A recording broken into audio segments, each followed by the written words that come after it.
Here you go, this is how you hitch a ride really easily. For some strange reason, every time I start drinking a litre of juice, before I go, I always get a ride instantaneously, and today it's just been bang bang, you know, within less than 5 minutes, and I've got a ride all the way to where I'm going. And I've got this beetroot juice to last me for the next day or so, and feeling one hell of a lot better than what I was a few days ago.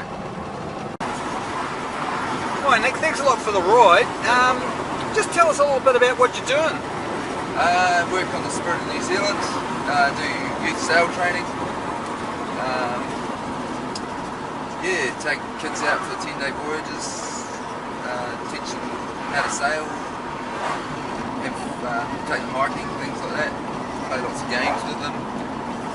Awesome. Yeah. Sounds a hell of a lot more interesting than your 9-to-5 job. Yeah, I tried the 9-to-5 things over different periods of my life, and it just doesn't seem to work for me today. Yeah, right, I can relate to that. Yeah. And do you take them to any islands or anything like that, or? At the moment we're just sailing them, we take them, last trip we went to Cowell Island, Great Barrier, down to the Coromandel, and Waiheke. I think we stopped at Waiheke. So we do, yeah, they get sort of around the Hauraki. Sometimes the ship's done voyages around New Zealand and stuff like that, but I don't think there's any of that planned for the near future. And what do you kind of keep in contact with these kids after they've done the voyage? A lot of them often stay in touch with the trust. Oh, yeah, okay. So that, you know, they have quite cool sort of setup where they have a little bit of a follow-up thing. They write letters to themselves which get posted. Oh, yeah. About 6 weeks down the track. Right. And things like that. There's a website, Facebook, and all that sort of stuff. So they do stay in contact with the ship. You know, they can sort of hear what it's up to and stuff. But some of them come back and do volunteer for the trips as a leading hand. Have you seen any kind of evidence that this is really kind of having a long-term effect on youth development? It's hard to say because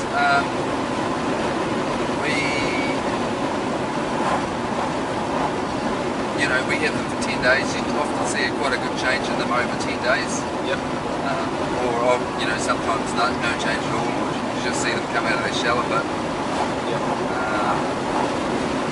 The feedback I've heard from different people that have been on the Spirit of New Zealand or other youth sail training things have been it's all been positive, you know. They've said it's not necessarily a life-changing experience, but it's something they'll never forget, maybe. Yeah, I know. I want to talk you into doing one for adults. Yeah, I've actually thought about that. I think because there's a lot of sail training boats around and stuff, and I used to work on another boat called the Soren Larsen, who wasn't necessarily sail training, but adults could go on a voyage, or anybody could go on a voyage and experience square rigger sailing at its best, and offshore passages and stuff like that. So sailing to different islands around the Pacific and stuff like that. So there is boats out there, but I think there's a little bit of a niche for that in New Zealand. So I'm kind of keen to get that.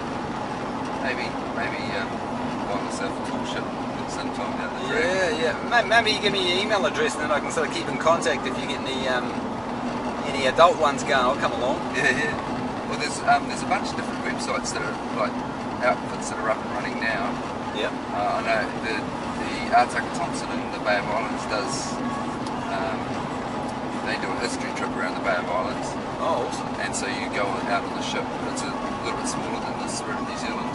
Right. And you go around the Bay of Islands. There's heaps of history around there, and you are involved with sailing the ship. You can stand a bit of a watch if you want. Right. You sort of get involved to the degree that you want to, sort of thing. Yep. And then there's a lot of them overseas as well.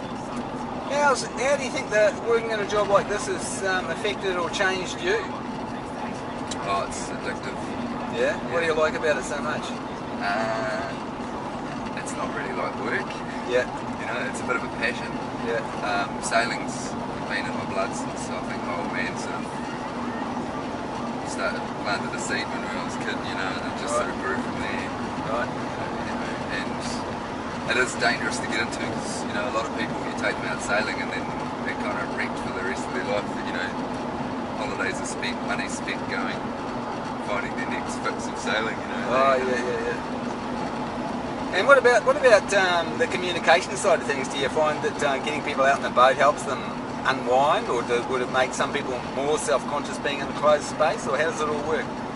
Generally, most people that I've had to deal with in sailing have been amazing. Like either you get these people, because it's a kind of a different holiday, especially for like adults and stuff. It's a different sort of a holiday. So they're kind of stepping outside the box anyway of, your regular Kiwi holiday or whatever. They're travelling to another island and staying in a resort. They're not necessarily just going camping somewhere in New Zealand. They're usually forking out a fair bit of cash and living in some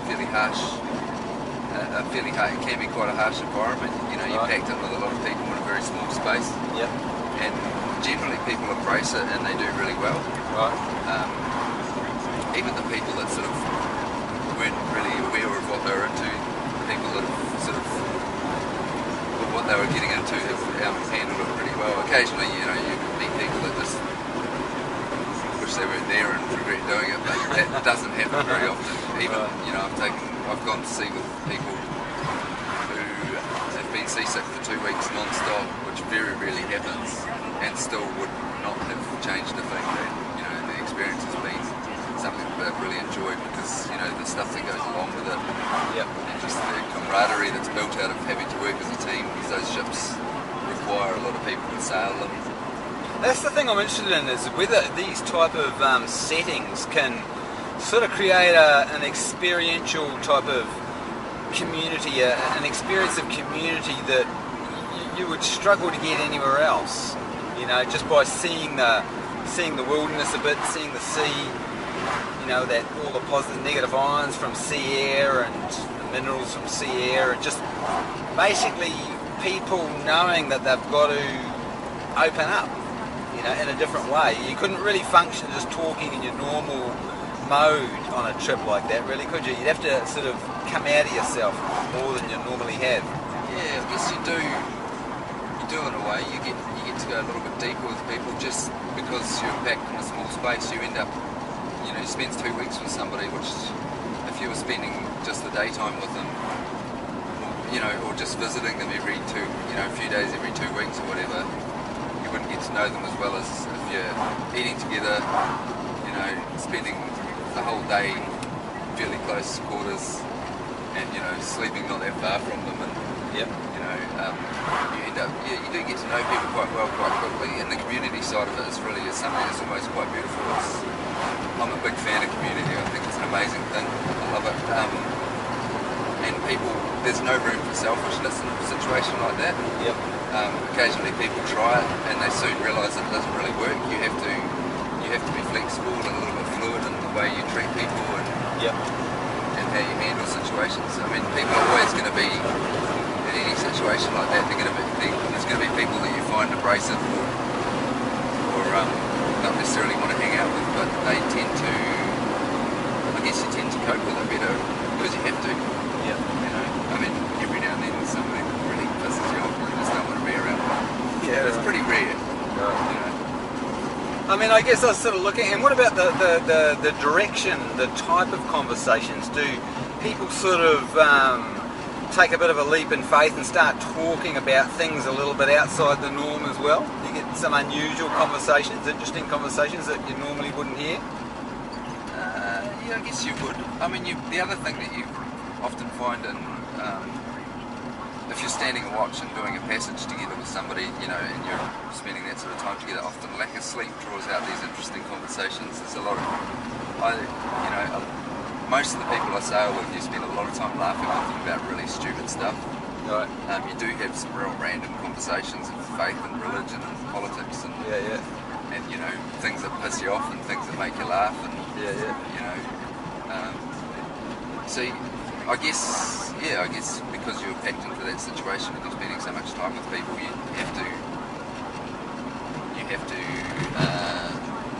just be kind of open to wherever a conversation might go. Yeah. No, sounds awesome. I'll have to get out there next time you do one for adults. Yeah. Thanks for that. No problem.